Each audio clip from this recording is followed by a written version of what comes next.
Two, three, four.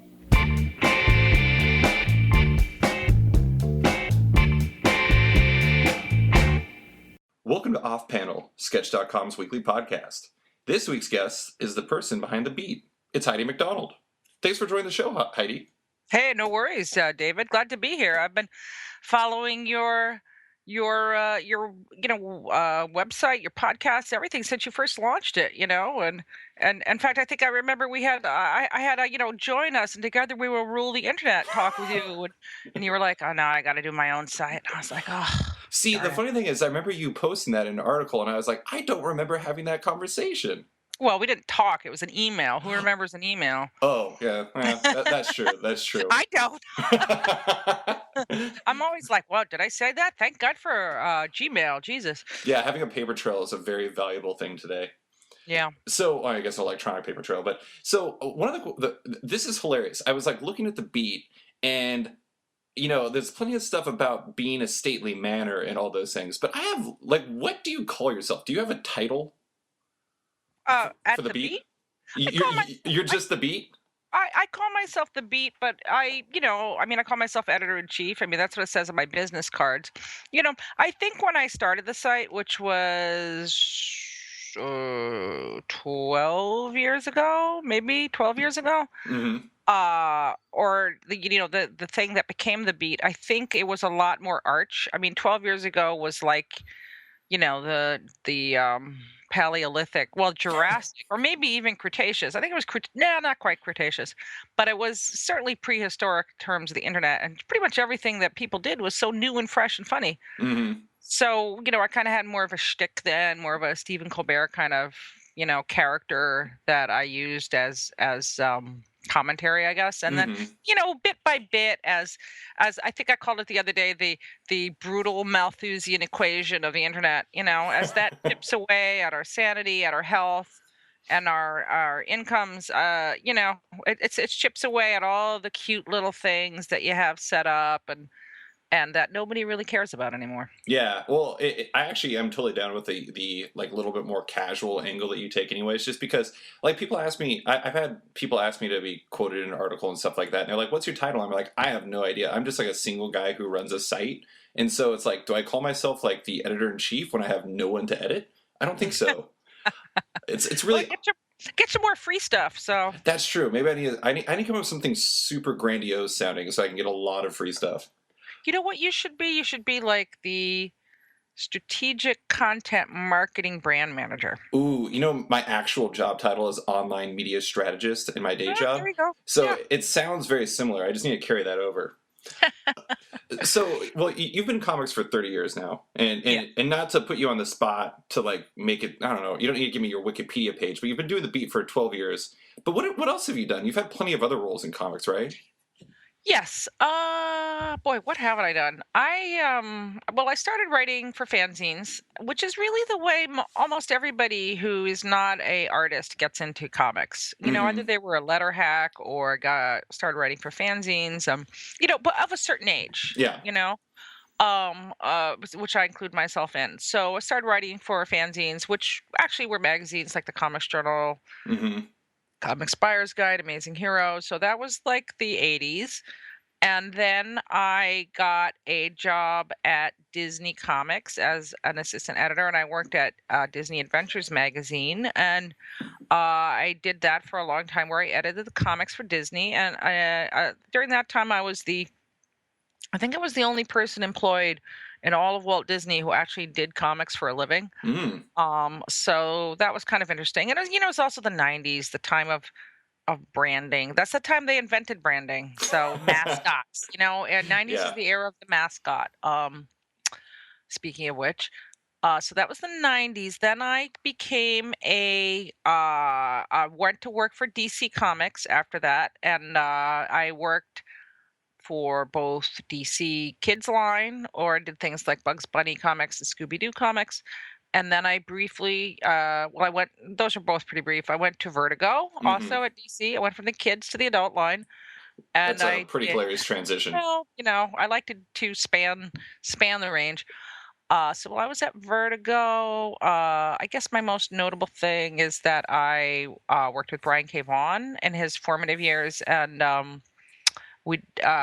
started Why the Last Man. Hmm. That was a book that I don't know, whatever, headlining editor, like acquiring editor, I guess they call it nowadays.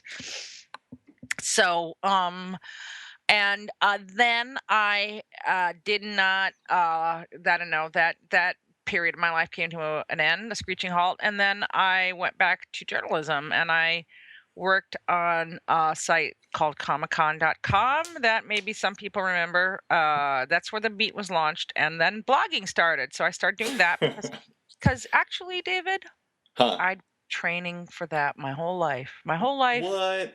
that was my destiny to be a blogger, to write my thoughts down every day and share it with an audience that might or might not respond.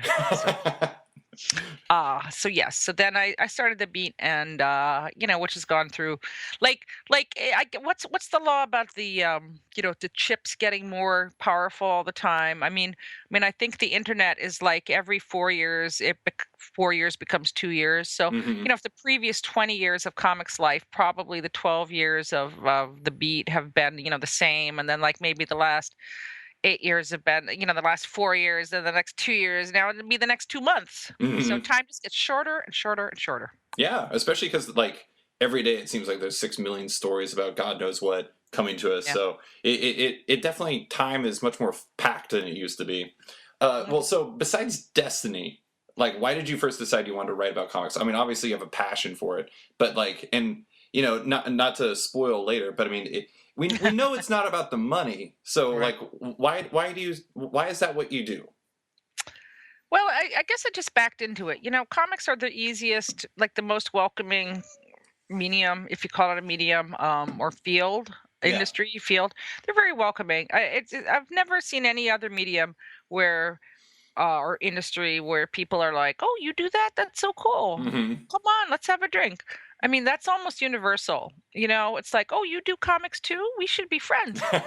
And that doesn't happen. And I've actually, I mean, this could be the whole um subject of a grad paper, Hmm. uh because I've asked a lot of other people about that, and do they hang out, or do they feel welcoming, and I've asked lawyers, I've asked heart surgeons, I've asked musicians, all the time I ask this question, and no one ever has it quite the way comics people do.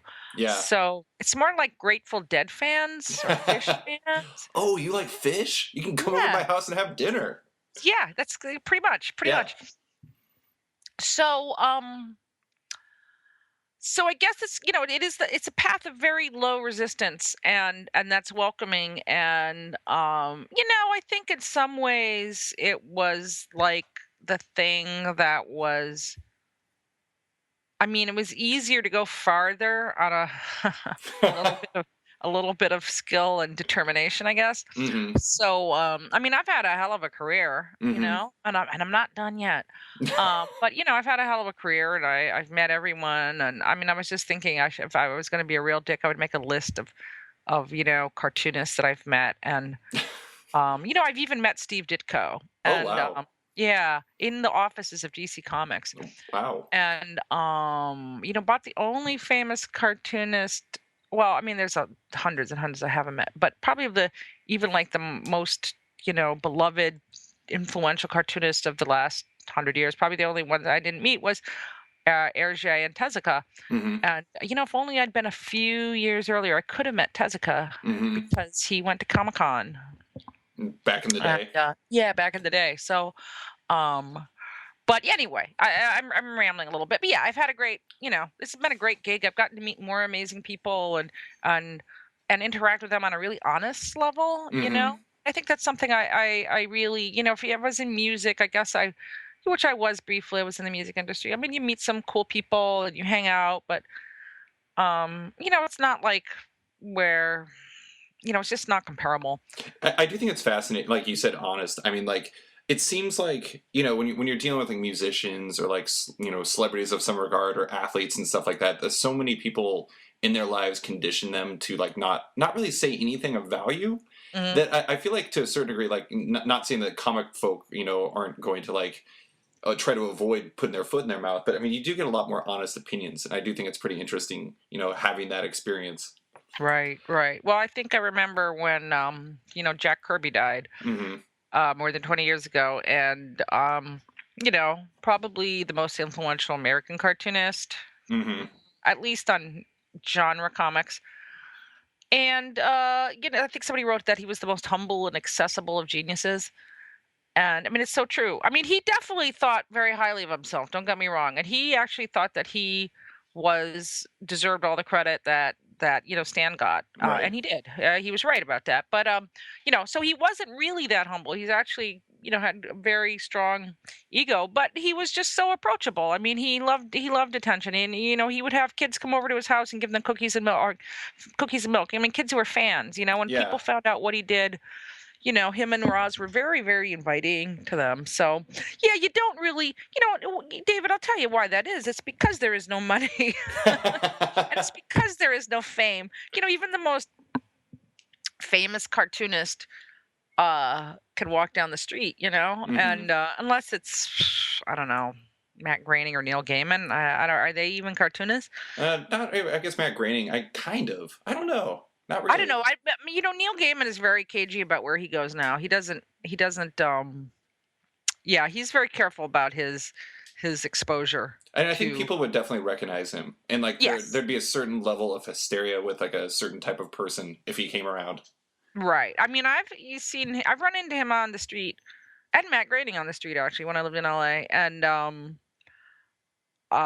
I feel like that isn't as, I think with Neil, you're right. It would have to be the right kind of person, Right. but it might be unpleasant for him. So, Yeah, that is an interesting point, though. It's like, given the nature of comics, it's not like you recognize their creations. So if they were dressed up like, I don't know, Hellboy or like Batman or something like that, you'd be like, oh my god, it's Batman. But right. if it was like, I don't know, Steve Ditko under there, I don't even think like pretty savvy comic fans probably would even recognize him. Like I honestly couldn't tell you what Steve Ditko looks like. Yeah, right, right. Well, that's a funny story because if you can let me digress for a minute, because it is Please really. do. Yeah, I mean, I've told this story before, but it's so bizarre that well, a long time ago, I mean, late 80s, I lived in LA then, but I was in New York visiting the DC offices. I was visiting Mark Wade, and he said, "Heidi, you're in for a treat. You're going to meet Steve Ditko." And I'm like, "What?" And it turned out that Mark was working on an anthology, and Steve was going to come by and drop off some work.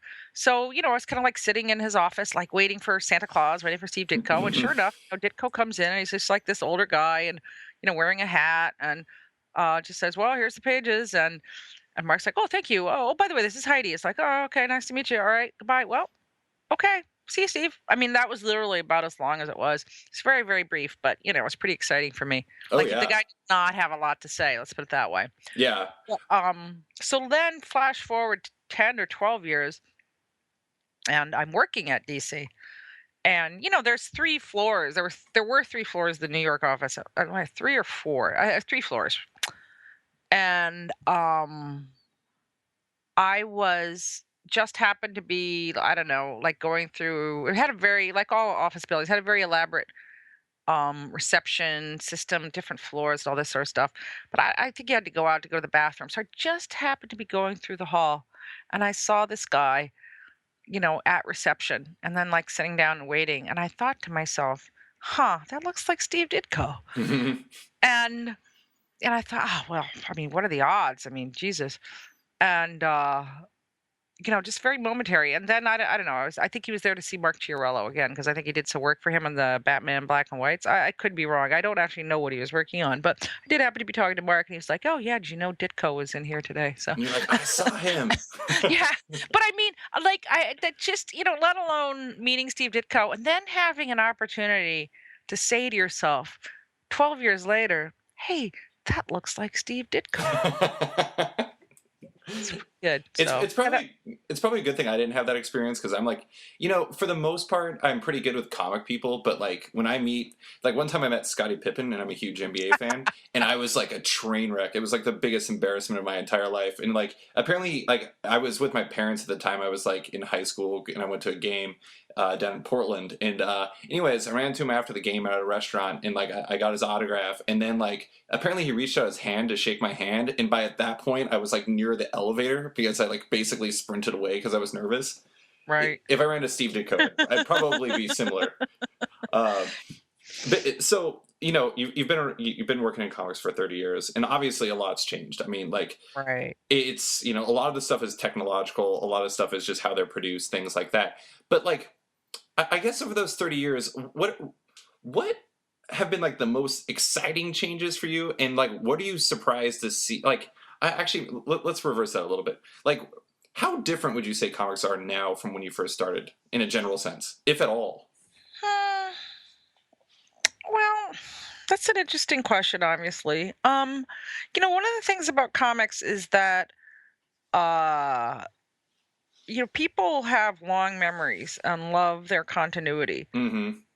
And they have people tend to hang on to certain attitudes that they can't shake just because of by virtue of when they were born or their age or whatever. So I think the biggest change that I've seen, well, I mean, certainly, this is kind of something I harp on all the time, but certainly having women involved in comics now Mm-hmm. is pretty amazing, and it just happens so quickly because for the first 25 years, this was a battle I fought every day, Mm-hmm. and where I was told women don't read comics. They just don't like them. There's no way. They can't stand them. They hate comics. They're not nerds. They hate nerds. They don't like nerdy things. The women aren't geeks. They don't like science fiction. I mean, just on. I mean, over and over, over every single thing. Just like a litany. Yeah, pretty Uh, much any excuse you could think of, probably.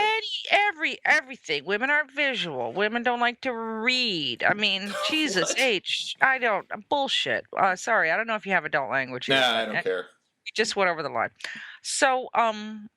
But this was just like a mantra, a protection. This was like, a secret spell that people had to tell themselves, and they did a very good job of it, Mm-hmm. because the female element in comics just went underground for so long. And now obviously with the internet are just a few things it's just come roaring back, and it's so many ways. And we could maybe talk about that a little bit later, but I don't want to get too far off the point of your question. But I feel like when I got into comics, I was at the um the midpoint, maybe the enlightenment, let's say, era of the fan to pro conversion process. Mm-hmm. And I mentioned earlier that fanzines were a great way to get into comics. I was very surprised when I went to the Angoulême Comics Festival in France a few years ago when I got to meet both Jacques Lanat and Guy Delcourt, Mm-hmm. the heads of Glénat and Delcourt, two of the biggest publishers, if not the biggest publishers in French comics. Mm-hmm. And I asked both of them how they got started. Both of them got started doing fanzines. That's crazy. Yeah. So, turning to American comics, how did they get started? How did Paul Levitz, who Yeah. ran DC for a long time, get started? He did fanzines. How did Gary Groth, who runs Fantagraphics, get started? He did fanzines. How did Mike Richardson? I don't know if he did fanzines. He owned his own little store. Mm-hmm. Mark Richardson, Dark Horse. But I mean, it's a very, very strong fan to pro kind of conversion. And most of the editors at Marvel and DC of like the 80s to the 90s, maybe like let's just say the Image era, because I think Image is really what shook things up the most. But Mm-hmm. but most of the editors had gotten there because they were fans. And if you look at old Marvel comics, as I'm sure you look at the letter columns which they ran, they're littered with the names of future professionals. Like Marv Wolfman and Len Wein, and Wasn't Roy Jerry Thomas Hunt. a letter hack? What's that? Wasn't Roy Thomas a letter hack? Yep, Roy. Oh, Roy was the biggest one Oh of them yeah. all. You And know. I wasn't, and I think Julie Schwartz was as well. Because I did an article on letter hacks not that long ago, and I was like blown away by like all the different people who just wrote letters into comics, and then just kind of it was. I'm not going to say it was like a immediate transition, but it was kind of a gradual transition where they became known, and then they kind of got Right. involved. Right, and Ralph Macchio and Mark Grunwald over Hmm. at Marvel, they were like two of the most important editors there for a long time, and they both got their start in the letter columns. I think a lot of writers. I think Peter Gillis. I mean, you could find. Was it George R. R. Martin? Like if you go back and read these old letter columns, which people do, and I'm Hmm. sure you just did. It's incredible who you'll find It is really funny. in the names. So yes, you saw these fans taking over, and like at DC, for instance, which I'm just a little bit more familiar with, I guess, is you have this transition from Carmine Infantino Hmm. to Dick Giordano and Jeanette Kahn and Paul Levitz. And Carmine Infantino was an artist. I mean, he was from the era of the sweatshops, the Lower East Side art studios. I don't think they'd ever thought of comics as anything but a commodity, even if they had pride in them. And this was like low grade publishing. And Jeanette Kahn is a very brilliant, very underrated person, and she could see it as more. I think she saw more of the potential. Certainly Dick Giordano really had more of an idea of the creator and how the creator should be given a fair shake. I mean, they're Hmm. both creators' rights. And Paul really backed that up. I mean, Paul really believed in that as well because he was a fan. He had made a study of people like Siegel and Schuster and Bob Finger, and he knew all about that stuff, and he had a sense of justice about it. So anyway, these fans got into it, and they kind of made it more insular. They were more like, we need to do right by Siegel and Schuster, but they just made it a lot more insular. So sorry, I'm rambling, but just to cut through to what you asked about what changed. So I think you had a lot of people who were running comics probably up until. Well, a lot of them still do. Most people who run comics industry are about my age, Hmm. which is um we're sort of kind of baby boomers, but we're so late that a lot of people call us a different, like between Generation X and the baby boomers. Hmm. People who are born in the midish 60s. Hmm. But the what's happened is that now people in comics have self-esteem, Interesting. and they didn't back then. They had no self-esteem Like self-esteem in their work or in a general sense? in a general sense. Hmm. And they had no self-esteem about being in comics. Being in comics was something that was like, maybe you did it because you loved it, but you also loved, watching Star Trek, but it was made fun of. A lot of people in comics were bullied because they read comics as Right. children, and they took that kind of defensiveness with them. And, I guess girls were social. I mean, girls did read comics. I mean, don't get that. The girls read comics right up until the 80s when they went into the comic shops where that didn't allow girls. So, Right. but then you get this kind of fanish culture that girls didn't like. I mean, if a guy had an Archie comic, that was no worse than having a children's book or a YA book, I suppose. Hmm. I mean, there wasn't that kind of stigma about it Yeah. that there was about things like the Atom, Hmm. or Guardians of the Galaxy, I Right. suppose. Yeah. Well, I do think that it's really like as far as changes go, like the kind of general acceptance of comics, and not only that, but like look at like young adult novels and like romance novels. Those are like two of the like only growing segments in like print novels, and Mhm. it's kind of fascinating that these previously more like frowned upon genres and mediums and stuff like that are much more accepted today than they were Right, back then, which is totally the point you were making. right, right. But I mean, it is, and obviously it's because of the internet. But I mean, if you back with before the internet, if you liked some weird thing, you were just ashamed of that weird thing. Yeah. And now it's like you found all these other people who like that weird thing. They're out, they're proud, they're loud. You don't feel alone. You don't feel shame. So I mean, it's not even just comics that have their self-esteem raised. I mean, it's a lot of all nerdy things. I mean, nerds used to be jerks, and you still see that, or not jerks. They used to be, you know, made fun of, and you see that attitude on The Big Bang Theory quite a Right. bit. And guess what? It's not that they like Star Wars and Dungeons and Dragons. It's that they're kind of anal about it. People don't like this anal retentiveness that a lot of fans, that hardcore fans, I mean, that does go hard, hand in hand with a certain level of fandom. And I mean, I think that's what annoys people and kind of gives nerds and geeks a bad name. It's not really the material. Yeah, I mean, Uh, I think there's a certain degree of like, in fandom, in comics and beyond, like there's inherent insular nature to it.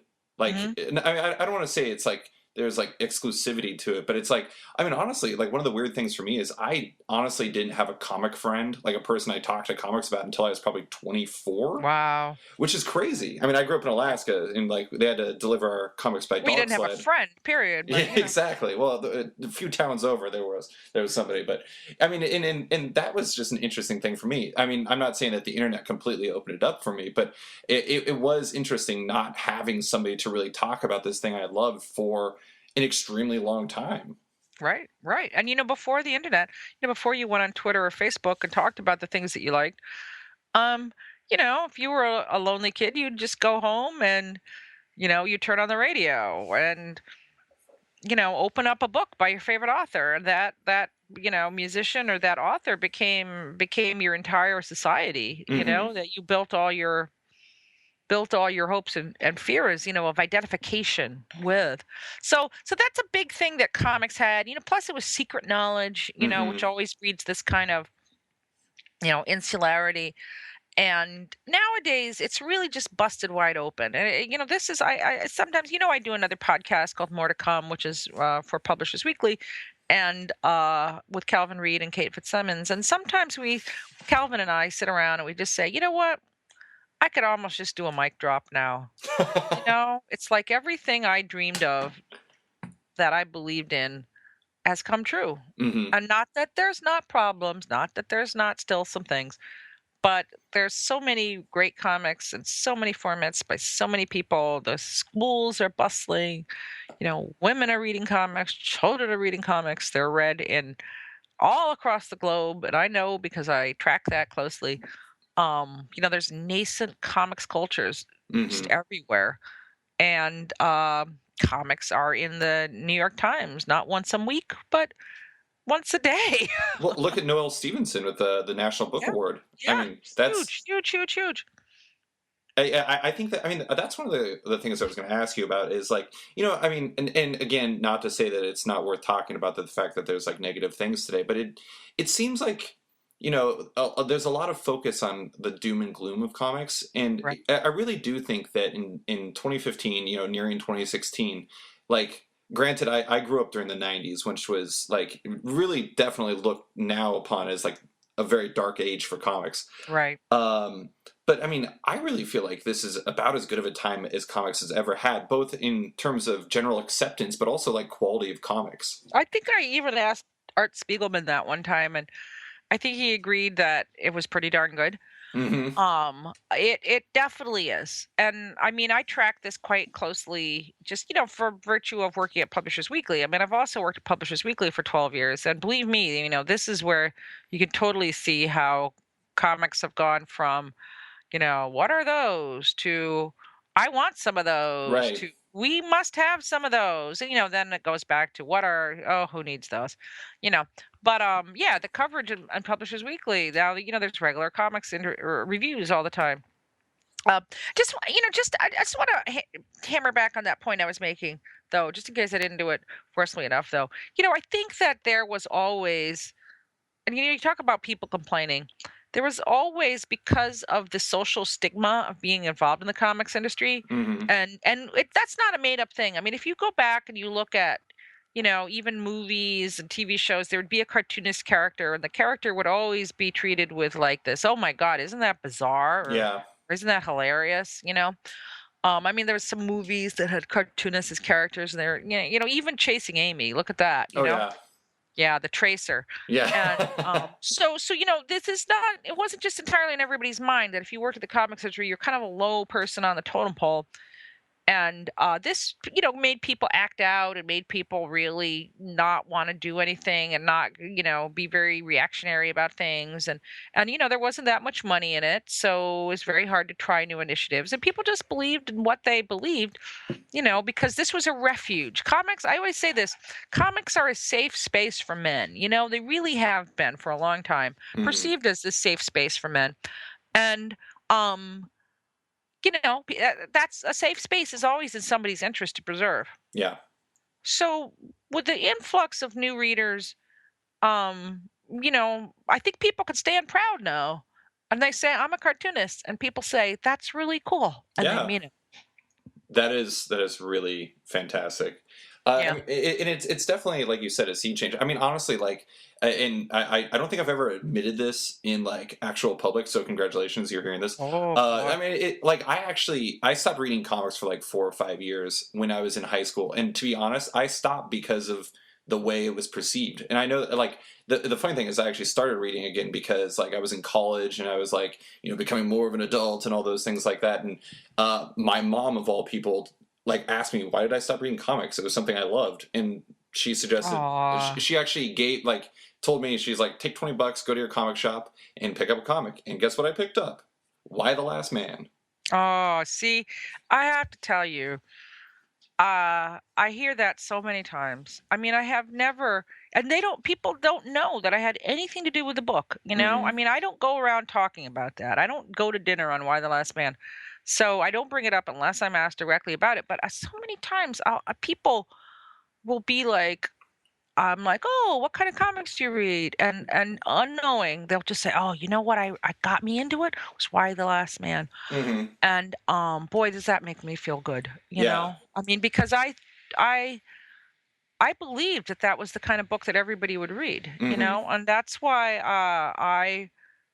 I pushed for it. And so, and I still hear that. I still get that. So, yeah, well, good. I'm so glad. I'm so glad that that Why the Last Man worked for you. Yeah, yeah. I mean, it was like the last comic I read actually before getting out of comics was Mhm. Preacher, and like it was my, it was my local comic book shop. Like I went there and I told them, like, the last comic I read was Preacher, and it really it was actually like the first non like main. Well, I read Bone and I read some other stuff, but like really it was like the first like Vertigo or kind of adult comic I'd ever read, and so like transitioning to Why Last Man, like that was what he suggested, and it was a really perfect way back in for me. But That's right. um, sorry, go ahead.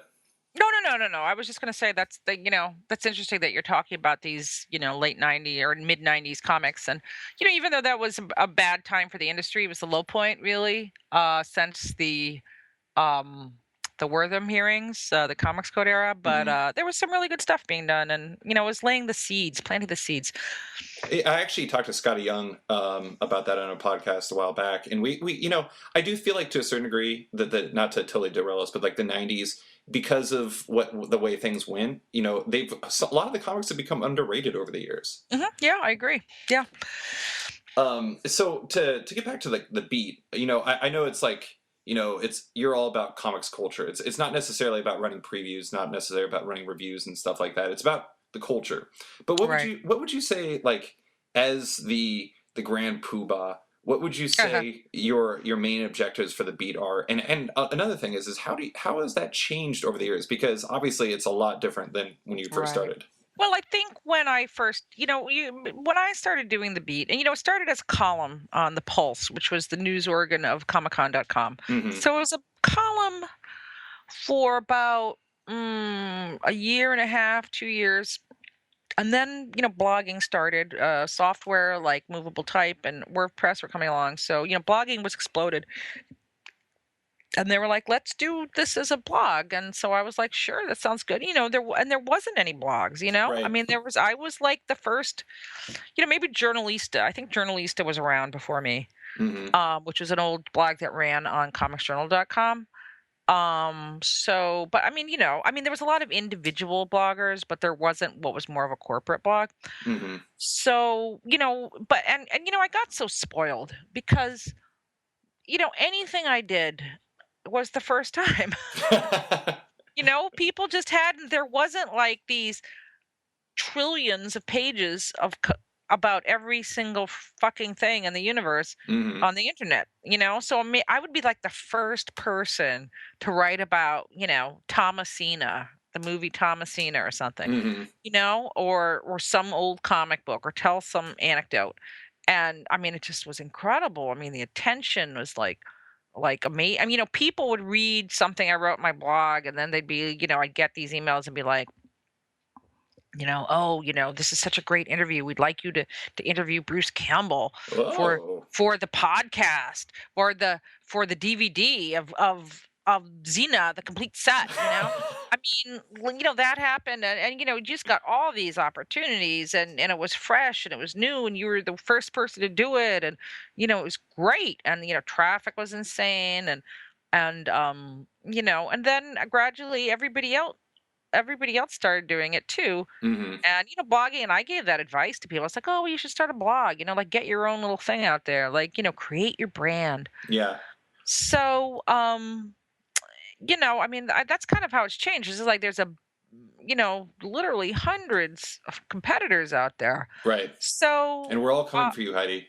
they are. Well, I mean, it's a lot harder, and I mean, I don't know. I don't know sometimes when I wake up in the morning. I tend to be very much by the moment. I mean, the other thing with blogging is you became for kind of an excitement junkie like me. It's like, the addictiveness of a daily news cycle is so exciting, Yeah. Hmm. And like you discovered something cool and got to be the one who broke it. I mean, it's just, and this is before social media, Oh yeah. so it's all direct. I mean, it would just be emails and comments and, really, really, really direct, as opposed to, I mean, I guess I could sit there. I mean, I've never really had anything go viral and big time viral. I've had very small viral things. Hmm. But I mean, I guess if I ever really did have something go viral, I'd probably just be chasing that brass ring again, because you become very addicted to the excitement and the Hmm. being in the middle of it, I guess. So, now it's even like, I mean, it's just impossible sometimes to separate the wheat from the chaff. Right. I mean, it's like even like this week, a big story breaks. Oh, Frank Miller's going to do Dark Knight 4 because he didn't, Dark Knight 3 is Dark Knight 2.5. I mean, like this happens, and everybody's racing to do it, and within like 10 minutes, there's like literally 20 news stories about it. Right. And so, you have to go back to original content. But in order to do that, you really have to invest in it, and you have to, it's not, as I'm sure you know. I mean, how many posts a day do you do on your, or how many posts a week do you do? 3 to 4 typically. Right. So oh, go ahead. Oh no, no, Sorry. I was just gonna say I'm definitely an outlier. But you're not really. You know what? You're someone who understands understands the comics industry. And when you write something, you take your time with it. It's Hmm. obvious that you're doing more than dashing off, 3 sentences with a cover. Hmm. Like you do more substantial. Your stuff is more substantial.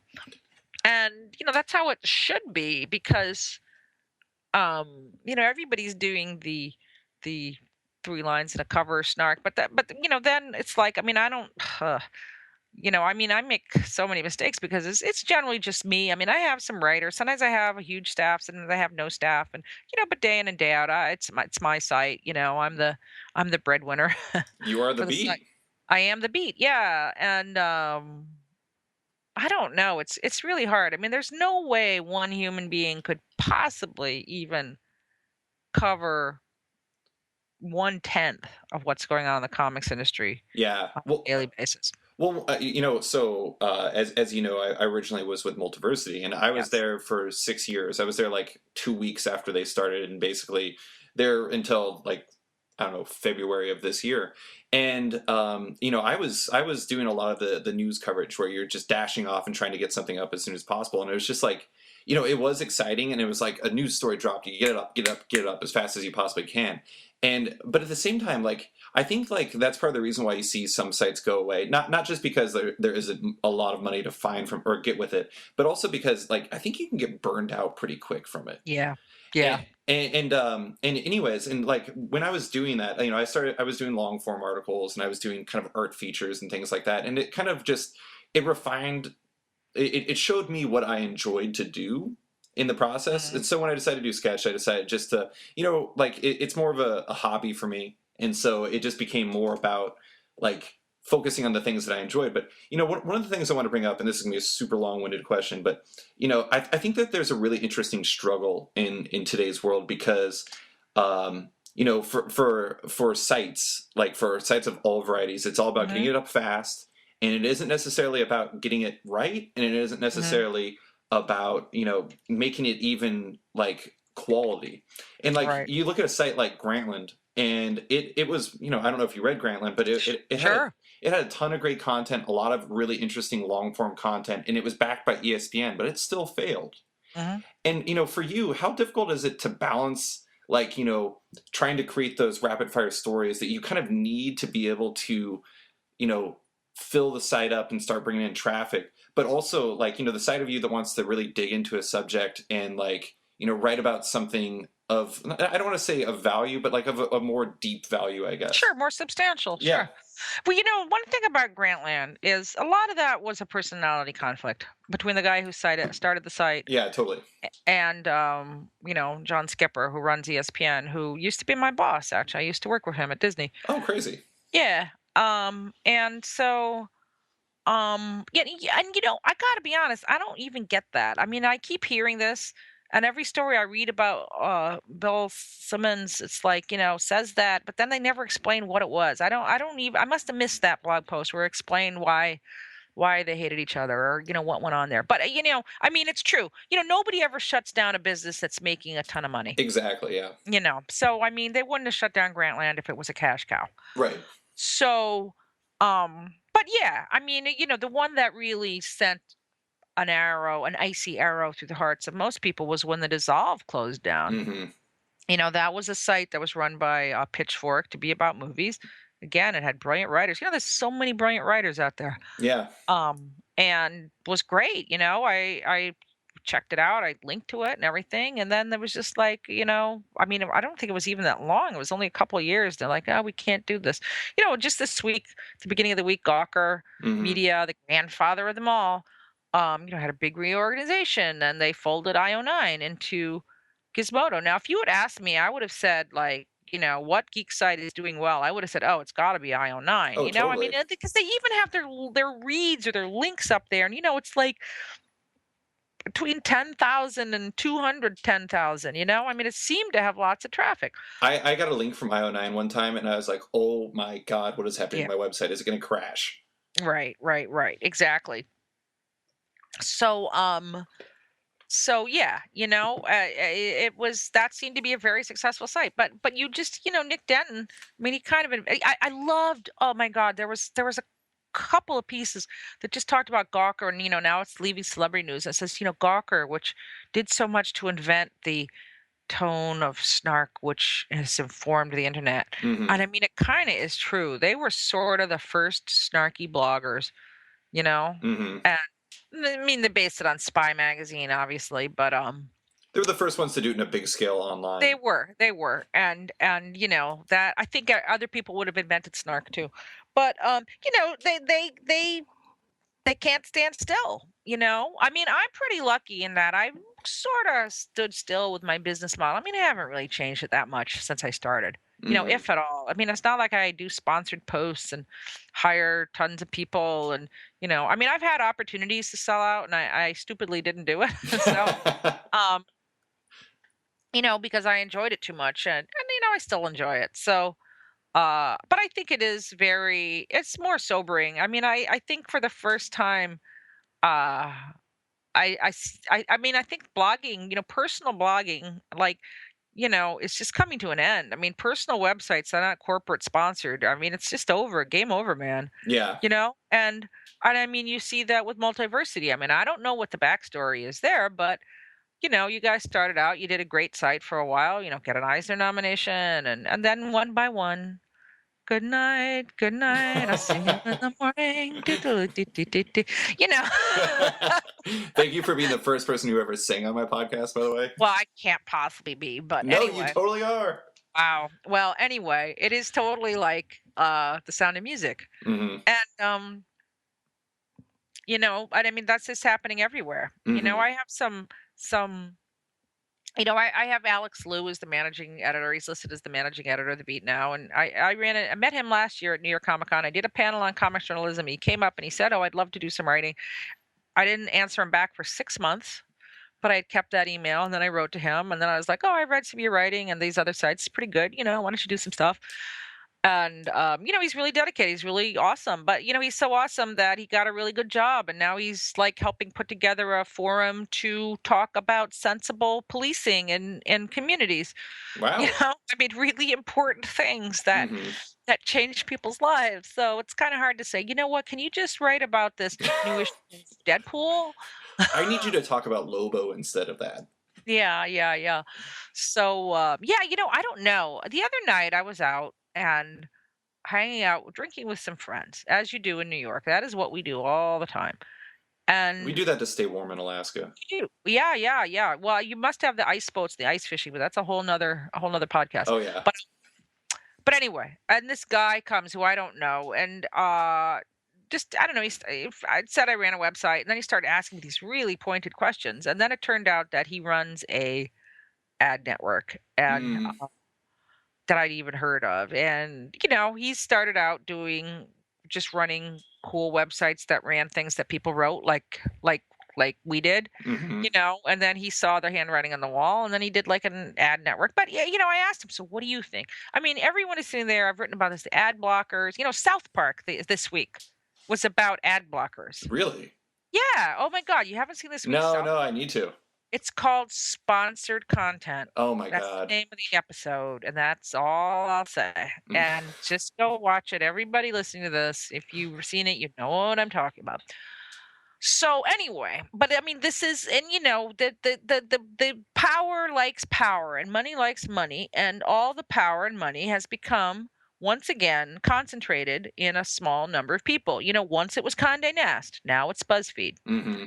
I mean, literally, Yeah, once it and like Fox and they really kind of control everything. they control, yeah. They have networks. Yeah, they have networks, and I mean, it's not like anybody's going to ask me to interview Bruce Campbell. It's like everybody's going to be like, oh my God, I got BuzzFeed to write about my thing. I'm so excited. I'm going to pee my pants now. I mean, literally, and it's really hard to get BuzzFeed to write about anything. So, um, that's it's coming increasingly corporatized. So I asked this guy, I said, what do you think? I mean, Google is always changing. I'm not going to go into the story, but Google, I'm banned from Google AdSense because of my adult content. Oh And geez. I need to appeal it someday, but I just haven't had, I mean, I make money other ways. It wasn't that much money to begin with, but anyway, Google's like bitch slapped me, and now the ad blockers and everything, it's just going downhill. And so I said, what do you think, Sensei? What will happen? Will any of these sites remain? And he said that he thought that because there was still a lot of really bad content that amounted to nothing more than content farming, he still said that, what he said is like the boiled down to content is still king. Hmm. And I think that's partially true. I mean, I don't, BuzzFeed didn't get where it is by having really awful content. They Right. have very good content. And if you read their things, their lifestyle section, it has recipes that are Right. really good, and it's no Upworthy. And BuzzFeed actually puts a lot of money into like long form content that's really interesting quite often.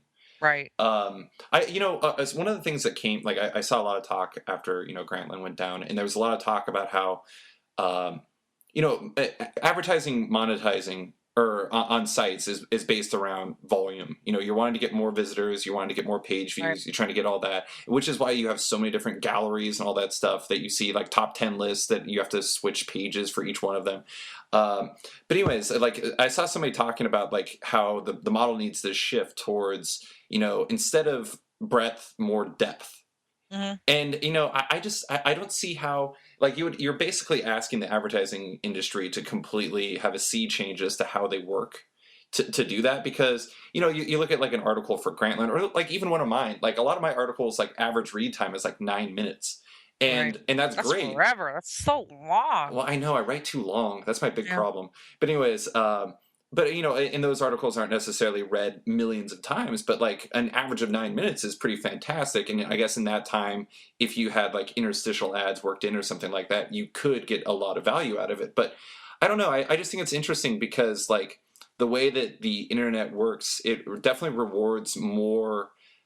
It's like quantity, not quality, Right. to a degree. Right. But there's also been a lot of studies lately that say that the internet is shifting in two different directions. It's like one of two poles. There's like your choice is either to do really easily digestible, like kind of BuzzFeed, Upworthy type stuff, or like really in-depth researched longer form content, not maybe as long as mine, but like 1,000 to 2,000 words that has good research to it. Right. Apparently longest read times and in terms of shareability, it actually surpasses even like the smaller content.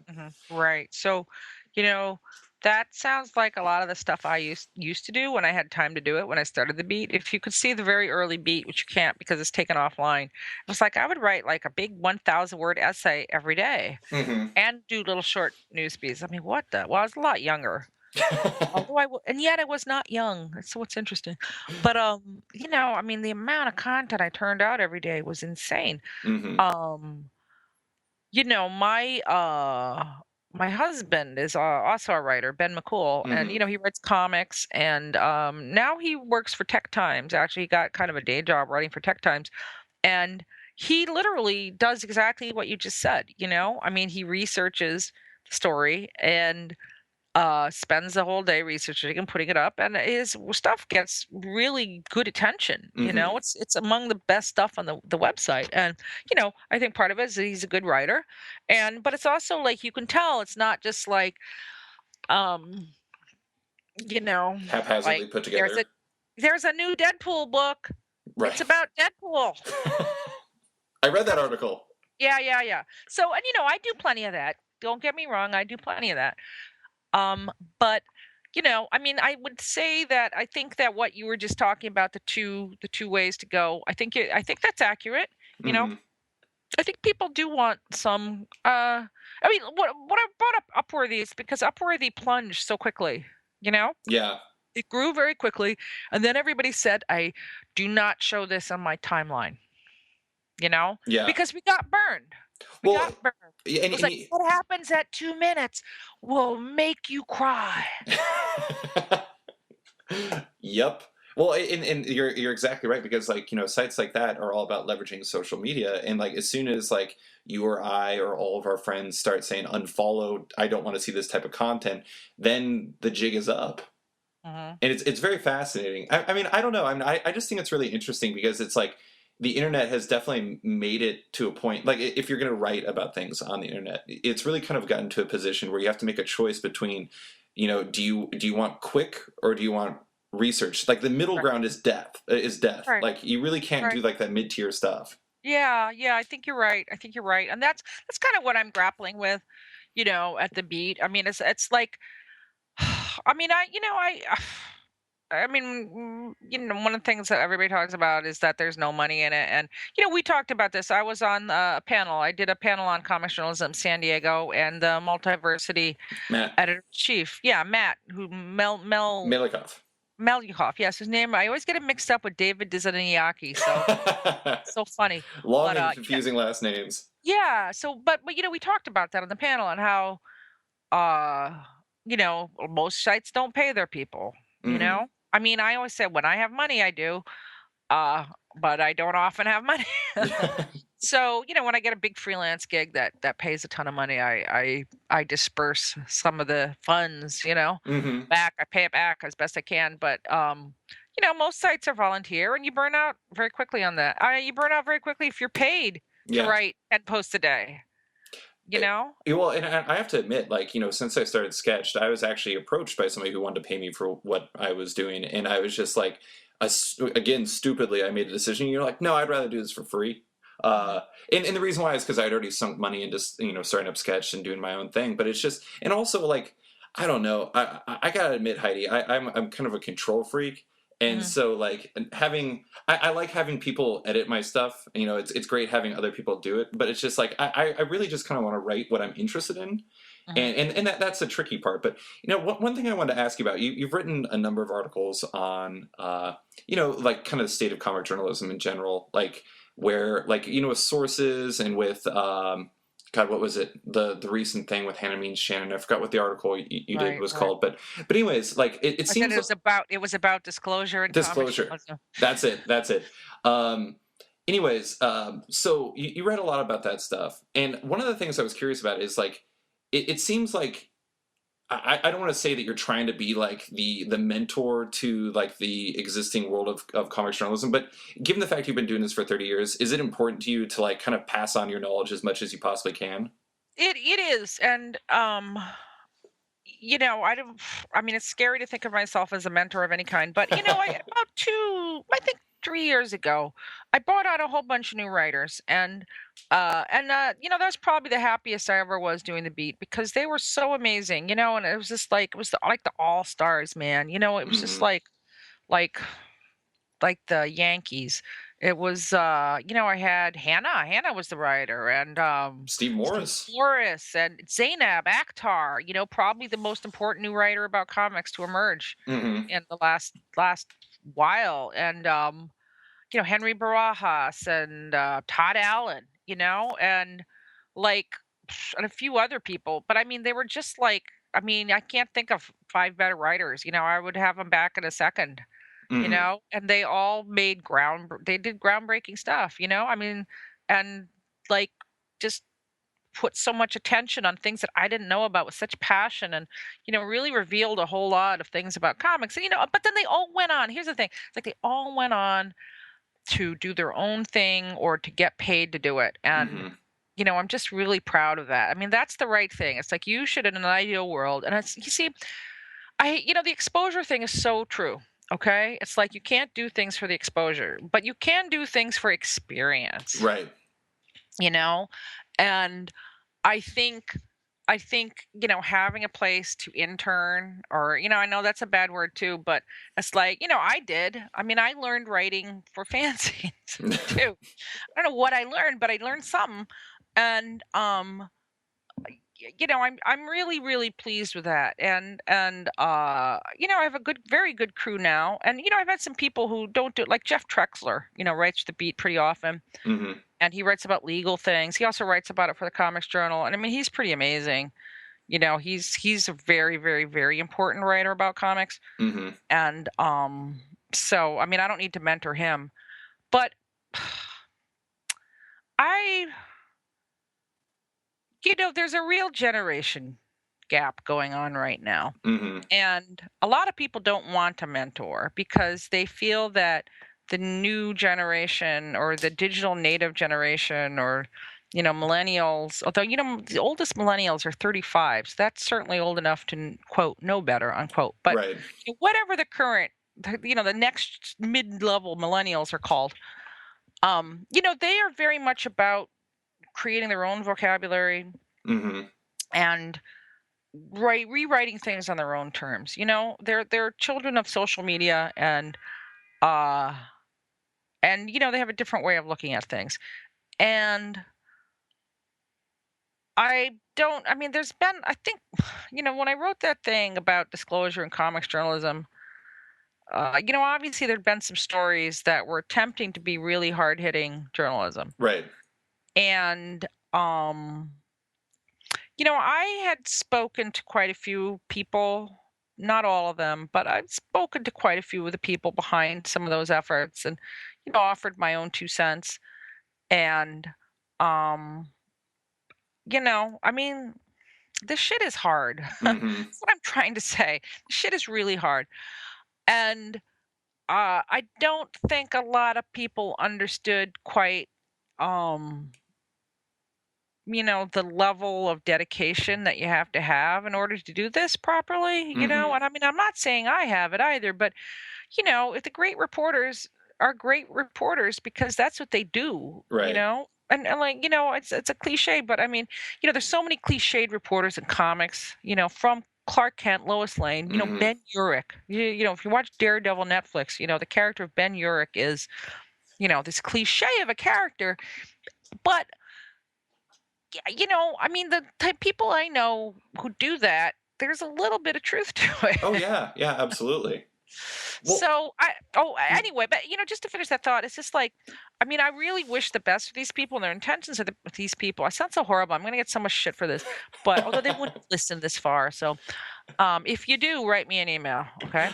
But it's just like, you have to start at the local shopper. You have to start at the local newspaper before you get to the big time. right. Well, in one thing, this is the last thing I'm going to bring up before my true final question, but I do think that one of the interesting things, and I don't know if this is what you're speaking to, is it seems like there's a lot of, and I don't have, I took journalism classes in college, but I'd hardly say that I'm a seasoned veteran of the journalism game, but it seems like there's a lot of, people don't necessarily source as much as they necessarily should, and especially when you're saying some pretty grandiose things and some pretty like negative things. And I'm not saying that people should be getting away with anything or anything like that, but I'm just saying that, like, if you're gonna go after somebody, you gotta make sure that you have like the all of your facts checked and everything like that. Yeah. And then and I can think of one example. This is like a while ago, not related to any of like major controversial things, but I remember seeing an article where somebody was talking about how they quoted one of my pieces, and they said that like we reached out to retailers but nobody responded. And I mean, I'm sure you've talked to plenty of retailers. Retailers are so willing to talk, I it's like know. unbelievable.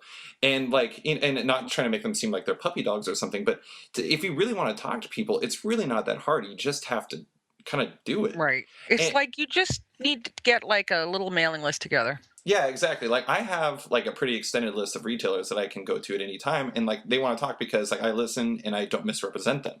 Right. And like that's important because I don't know, I always say that like the key for me for any of my long form articles is like I want to make sure that nobody comes back to me and says, and I'm not saying this is like the absolute key, but one of the keys is I don't want to misrepresent what people say, because then those Right. people you talk to won't want to talk to you, but also like you're just doing a bad job then.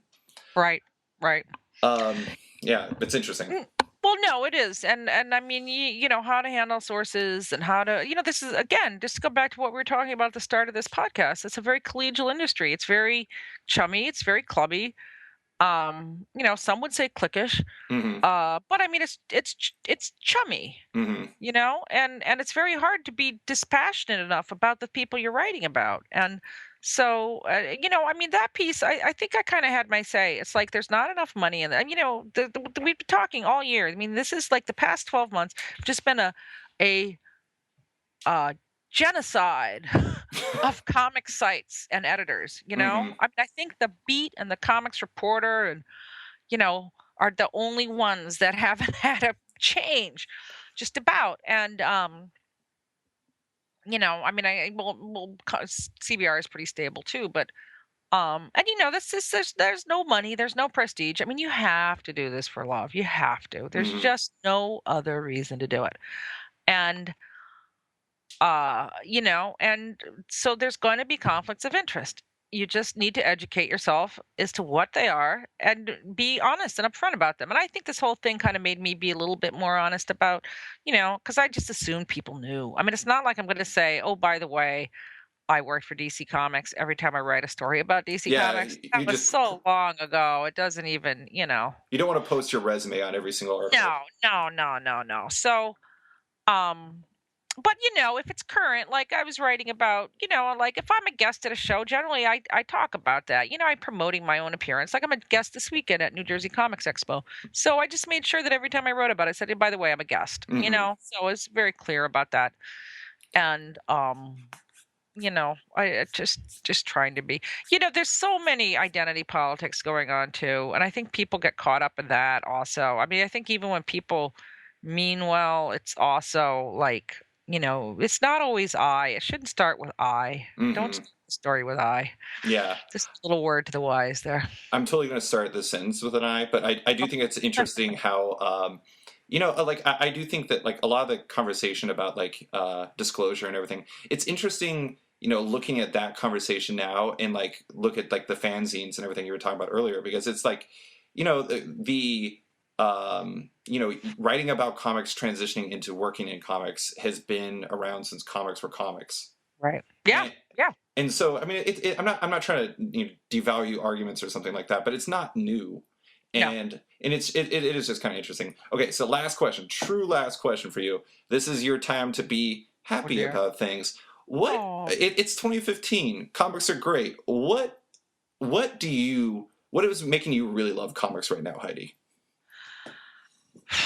You know what really makes me love comics is going to Comic Arts Brooklyn a couple of weeks ago. Mm-hmm. And I mean I must have bought more comics there than I ever have. Mm-hmm. I had a little extra money, so I bought more comics. And you know, I get tons and tons and tons and tons of free comics. So, but what I'm really, really, really excited about, I mean, I love indie comics. I don't read, or maybe what some would call literary comics. Some might call art comics. Some might call indie. Some might call pretentious bullshit, you know? But I really am so excited by all the young voices that are coming out and the stories they're telling. You know, I wrote a whole big thing, like, I guess 10 years ago, decrying the tyranny of autobiographical comics. And, you know, that's not too brave because everybody was. But, you know, there used to be among indie comics, most of it was very autobiographical. And I Mm-hmm. guess that goes back to Crumb, you know, and his barbaric yawp that he was sounding. And, um, you know, certainly he was a huge influence, and certainly autobiography has given us some of the great comics, no question about it. But it just became so much navel gazing. And I always said I prefer writers such as, you know, Gilbert Hernandez or Jason or Mm-hmm. Post Simmons. And, you know, maybe there's something about their life and their work, because all writers put themselves, all writing is ultimately about, you know, something the writer experienced. But, you know, people who dramatize their lives as opposed to just talking about their toothpaste. And, we're I've read seeing that that. comic. Yeah, yeah, right. And we're really seeing it now, but it's just developing in so many exciting ways. You know, if you look at, uh, you know, cartoonists from Noel Stevenson to Sam Alden to, Mm-hmm. you know, one I'm very excited about is Kathy G. Johnson. She has a bunch of books coming out. She has one from Koyama Press. She has one coming out from For a Second. Mm-hmm. And she's had a few that, you know, she self-published, and it's really well thought out, very accessible fiction, you Mm-hmm. know? And you know, I mean, I love Sam Alden. He's incredible. You know, Jillian Tamaki, she's doing these short comics now Mm-hmm. um, that are so amazing, and they're doing things that comics have never done before. They are really getting into this boy, whoever I name is going to show how ignorant I am. But you know, if it's between, you know, Raymond Carver and you know, Zadie Smith, I mean, it's just like the kinds of really intensely personal, it's perceptive and nuanced stories that fiction has already told, and Mm-hmm. now comics are starting to get into that Yeah. in a really, really interesting way, and with using visual, you know, metaphors. I mean, I guess it's a lot like indie film. I mean, it's just this really amazing mix of indie film and literary fiction and manga. Mm-hmm. And, you know, Tintin, I mean, it's really great. It's just, and I give all of that to the schools. I think that since the Center for Cartoon Studies started about 10 years ago, you know, they really started educating the cartoonists, their young cartoonists, in so many different aspects. They really gave them grad school. And, you know, SVA has some really great teachers there. There's some really good classes at SCAD and Savannah, you know, in Minnesota. I'm seeing really great people come out of all these, Mm-hmm. and they're just the game has been upped, you know. Yes. Now, sadly, most of these books are still selling like 200 to 500 copies. So, you know, we're still, you know, somebody like Sam Alden makes a living doing Adventure Time, you know. Mm-hmm. And you know, he hasn't quite broken through his mainstream fiction, but I'm real confident that um you know, there's more to come on that. And you know, I think Adrian Tomanay's Killing and Dying just came out, and there was some online shade being thrown at it about how, you know, he was still limited in his viewpoint. And you know, it's definitely a valid criticism, but I think if you saw his earlier work, you'd see how far he's come. Right. You know, I mean, I loved what he did in that book, just in terms of the storytelling. and just, the precision and Dan Clowes has a book coming out next year. That should be really interesting. And, Hmm. I mean, I think Clowes and the Hernandez brothers are Julie Doucet are definitely the predecessors of this kind of storytelling in a very deep way, but where they're taking it, where somebody like Jillian Tamaki is taking it now, Hmm. I think it's really exciting. Yeah, and like you wrote that excellent article for Slate on how people like Sam are working in animation these days to try to to make money so they can do their comics kind of on the side. And I do think Mm. it's cool, like somebody like Jake Wyatt, he does like animation direction on the side too, and it allows him to do his own comic online. And I think it's really great, like seeing people be able to find creative work that satisfies them, where it'll also allows them to do creative work on the side that is really their passion. And I don't know, it is a really exciting time, if only because the options. I do think that it seems like there's more options for a cartoonist today than there has been really at any other point. Yeah, and I mean, I think people well, there's really nobody like Noelle Stevenson. We got to Right. see if she's a one-shot wonder, if she's God, going to how old be is she? Like like 23? yeah, 23, 24, something ridiculous like that. But where she goes from here, I mean, like the things that I'm talking about, other cartoonists like Connor Williamson and Connor Hmm. Steck Schulte and Sophia Domina Foster and Lala Albert and there's just so much good stuff being done. But there's a lot of good stuff that's being done that is more has more potential to be popular too. I think like Demona is an example of that. I mean, Hmm. Jesus, the web comics world, we barely touch on that. Right. Um, but there's people like who are kind of crossing over, like a lot of the Adventure Time crew, I think has a little more crossover potential, I guess. But it's really, I mean, I think we still have some problems, and I think, mark my words, I'm not the first person to say it. Definitely be the latest. 2016 is going to be a little rough. It's definitely going Really? to be a little, yeah, it's definitely going to be a downturn. I think a lot of factors are going to come to a head. It's not going to be a disaster. It's not going to be a collapse. It's not going to be the end of comics as we know it. I just think it's going to be a little market correction. It's a little rough sledding, a little rough Hmm. sledding. So, but I think a lot of the too small to fail things will be just fine. Hmm. I think so too. But Yeah. thank you so much for coming on. That was actually all Yeah. I have for you, Heidi. But Oh, I wow. really appreciate your time. Yeah, well, thank you so much, David. This is always good. I love to gab. I love reading your site. Come to the Beat, check it out sometime if you haven't. Despite all my disparagement, you'll hopefully find something that's of interest to you there. So, I'm sure we will. Thanks for listening to this week's episode of Off Panel from Sketch.com. You can find this week's guest, Heidi MacDonald, on Twitter at @ComicsAce. That's COMIXACE, and her work every day and sometimes multiple times a day on the Beat at comicsbeat.com. You can find more sketch content at Sketched. That's SKTCHD.com. Like us on Facebook at /sketched. Follow us on Twitter at @sketchcomic. And do us a favor by giving us a rating or review on iTunes. Supposedly it helps, and they're always welcome. Thanks for listening, and tune in next week for another episode.